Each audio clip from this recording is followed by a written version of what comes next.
চলো ঘুরে আসি। না, কেন? কারণ তোমার মনের ফুর্তি আমার কারণে আসে নাই। পুরে এই মহিলার আমি কেমনে বুঝাই? আই খবরদার, মহিলা কইবা না।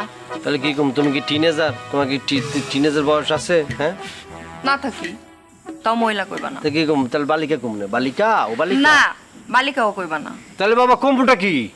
আসমা কইবা। মজনু আমি আছি যে বসিয়া, লাইলি তুমি চলে আসো। মজনু তোমার আছে যে বসিয়া, লাইলি তুমি চলে বাবা। আসো। মনে মনে হইতাছে খুব ফুর্তি। বহুত ফুর্তি লাগতেছে। ওই যে দেখো জ্যোৎস্না রাত, চাঁদটা কি সুন্দর, ভরা পূর্ণিমা। এই সময় একটা ডিঙ্গি নৌকা লইয়া আমাকে যে দিঘিটা আছে না, ওইখানে যাইছো না ইয়া, আমরা নৌকা দিয়া ভাসি। ওই যে চাঁদের আলো যখন পানির মধ্যে পইরা ঝিকিমিকি করে আমরা চেয়ারের মধ্যে রিফ্লেক্ট হইব, মনে হইব তুমি আমার নায়িকা, আমি তোমার নায়ক। গেছিলা কই এটা কও। আরে বাবা, একটু সুন্দর চিন্তা করো না, রোমান্টিক চিন্তা করো না। কি সুন্দর চাঁদনি রাত, চাঁদের সাথে আমি দেব না তোমার তুলনা। এইসব কইরা কোনো লাভ নাই। এই যে এত বেশি বেশি রোমান্টিকতা দেখাইতেছো, তোমার লক্ষণ করলাম মোটেও ভালো না।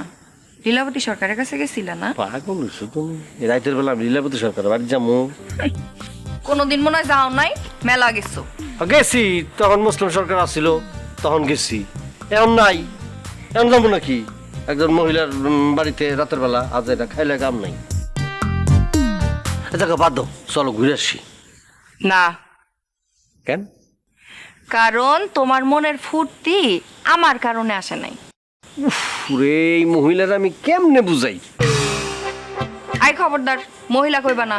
তাহলে কি কম, তুমি কি টিনেজার? তোমার কি টিনেজার বয়স আছে? হ্যাঁ, না থাকি তাও মহিলা কইবা না। তা কি কম, তাহলে বালিকা কমনে? বালিকা ও বালিকা না, বালিকাও কইবা না। তাহলে বাবা কম্পুটা কি?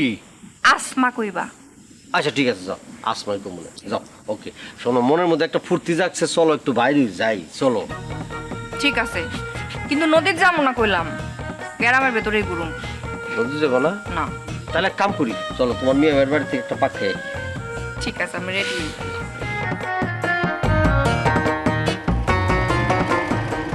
ইয়া মাহবুদ, আমি তো লীলাবতী সরকারের এখানে গেছিলাম, যদি জানতে পারে খবর আছে, জানতে না পারে মৌলা।